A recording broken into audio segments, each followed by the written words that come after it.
नमस्कार शेतकरी बंधूंनो, मी प्रवीण पवार, सुखकर्ता कृषी विकास केंद्र कोळगाव। शेतकरी बंधूंनो, आज आपण आलेलो आहे एका हळदीच्या काढणीच्या प्लॉटवर।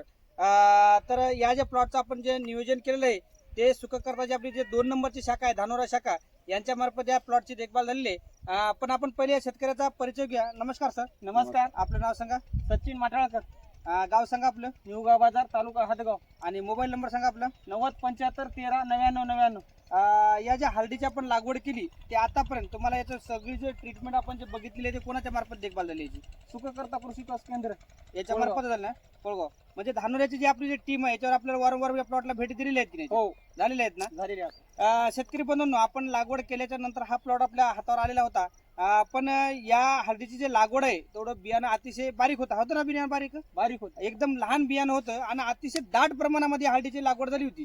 म्हणजे हळद कमी वयातच खूप दाटून गेल्यामुळं आपल्याला थोडासा हा प्लॉट मेंटेन करायला त्रास झाला। पण अशा कठीण परिस्थिती सुद्धा म्हणजे जमीन अतिशय काळी कसदार असून सुद्धा आता इथे जे आपण बघतोय जमीन ते 40 ते 50 फूट खोल काळीची ही जमीन असून आणि यावर्षी खूप मोठ्या प्रमाणात पाऊस झाला आणि हळदीचा प्लॉट हा दाटून गेला। म्हणजे जास्त संख्या झाल्यामुळं हळदीची वाढ जास्त झाली त्याच्यामुळे दाटून गेल्यामुळं एवढ्या कठीण परिस्थितीत सुद्धा आपण हा प्लॉट मेंटेन केला। वारंवार भेटी देऊन याच्यावर विशेष नियोजन करून हा प्लॉट मेंटेन केला। इथं आपल्याकडे काढणारे कामगार बंधू सुद्धा आहेत, त्यांचा सुद्धा आपण परिचय घ्या। नमस्कार सर। नमस्कार, आपलं नाव सांगा।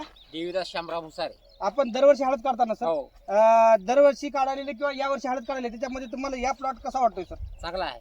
चांगला आहे ना? हो, सगळ्या प्लॉट पेक्षा याला माल कसा आहे सर?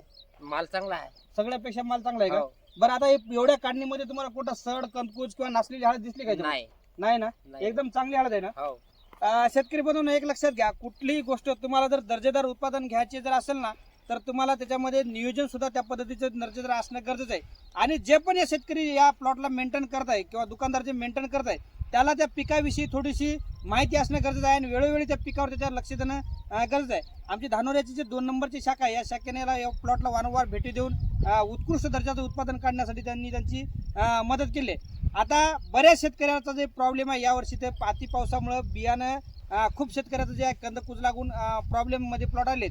पण पुढच्या वर्षी खूप मोठ्या प्रमाणात ज्या शेतकऱ्याची इच्छा लागवड करायची आहे त्याला योग्य पद्धतीचं बियाणं मिळत नाही। म्हणजे तुम्हाला जोपर्यंत निर्भेळ म्हणजे भेसळ नसलेलं बियाणं, जातीवंत बियाणं पाहिजे ते, आणि दुसरी गोष्ट त्याच्यावर कुठल्या प्रकारचा रोग म्हणजे कंदकूज किंवा करपा आलेलं बियाणं जमत नाही।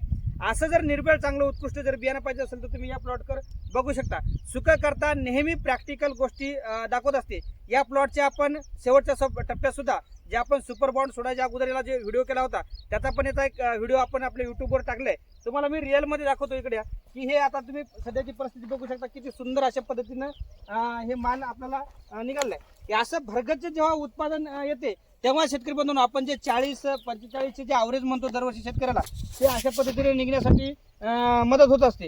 हे बघा, तुम्ही कुठे जरी बघितलं तर तुम्हाला याचं मालाची क्वालिटी, वजन आणि याच्यात जे आलेले हे कंद आहेत हे विशेष अशा पद्धतीनं वाढलेले। हे बघा, जवळ फण्याच्या फण्या एवढे दाट संख्या असून सुद्धा अशा पद्धतीनं चांगल्या पद्धतीनं हा प्लॉट आपला इथं आपण मेंटेन केलेला आहे। शेंगाची लांबी, रुंदी, जाडी आणि याच्यातलं जे कुरकुमींचं प्रमाण आहे हे सुद्धा चांगल्या पद्धतीनं असणं गरजेचं असते।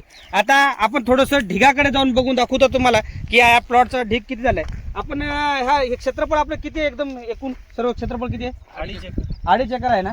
आता 2.5 एकरमध्ये शेतकरी बघून आणि काढणी सुद्धा चालू आहे रिअलमध्ये। बरेच शेतकरी सुद्धा या प्लॉटला पाहायला येऊन जात आहेत। आपण बघूया ढीग कशा पद्धतीने झालेलं आहे। आपण थोडं ढिगाकडे जाऊन वेळोवेळी भेटी देऊन केल्या आहेत। आपण रिअल मध्ये तुम्हाला याच्यामध्ये दाखवतो की कुठल्या प्रकारचा आपण नेहमी जे आहे ते प्रॅक्टिकली गोष्टी शेतकऱ्याला दाखवत असतो। बघा, याच्यामध्ये तुम्ही बघू शकता कुठल्या प्रकारचा पूर्ण जर तुम्ही ढीग जरी एवढा लांबचा जर बघला तरी तुम्हाला कुठल्या प्रकारची एक सुद्धा शेंग याच्यामध्ये सड लागलेली दिसणार नाही। याचं कारण म्हणजे शेतकऱ्याने घेतलेली मेहनत आणि सुखकर्ताने केलेलं वेळोवेळीचं नियोजन। शेतकरी सुखकर्ता नेहमी वातावरणातले बदल पाहून निविष्ठा देण्याचा प्रयत्न करते। तुम्हाला दाखवतो शेतकरी बंधूंनो, एवढ्या जाड शेंगा होऊन सुद्धा याच्यामध्ये जे कुरकुमिंगचं प्रमाण अतिशय दर्जेदार पद्धतीनं आलेलं आहे। याचं कारण म्हणजे आपण केलेली मेहनत। आपल्याला जर बियाणं कोणाला जर पाहिजे असेल तर आपण एकदा शेतकऱ्याचं नाव आणि मोबाईल नंबर घेण्याचा प्रयत्न करू। सर, एकदा आपलं नाव आणि मोबाईल नंबर सांगा। सचिन किसनराव माठाळकर, निवगाव बाजार, तालुका हातगाव। Mobile number 9075139999। ज्या शेतकरी बंधूला बियाण्याची जर आवश्यकता असेल चांगलं दर्जेदार जर एकदम निर्भीड बियाणं पाहिजे असेल तर शेतकरी संघ संपर्क करू शकता. हा निवगा परिसर आहे शेतकरी बंधूंनो. निवगा परिसरात जवळपासच्या शेतकऱ्याला ज्याला अडचण असेल बियाण्यासाठी त्यांनी असा संपर्क करून बियाणं घेऊ शकता. आणि प्रत्येक शेतकऱ्याला आम्ही विनंती करतो, तुम्हाला जर चांगलं टार्गेट जर उत्पादन घ्यायचं असेल तर तुम्ही चांगल्या पद्धतीचे जे शेतकरी शेती करतात, चांगल्या पद्धतीनं जे शेतीवर खर्च करून चांगलं उत्पादन घेण्याचा प्रयत्न करतात, अशा प्लॉटला तुम्ही सध्या भेटी द्या आणि आपल्यालाही चांगलं पुढच्या वर्षी उत्पादन घेण्यासाठी त्याचा फायदा करून घ्या. धन्यवाद.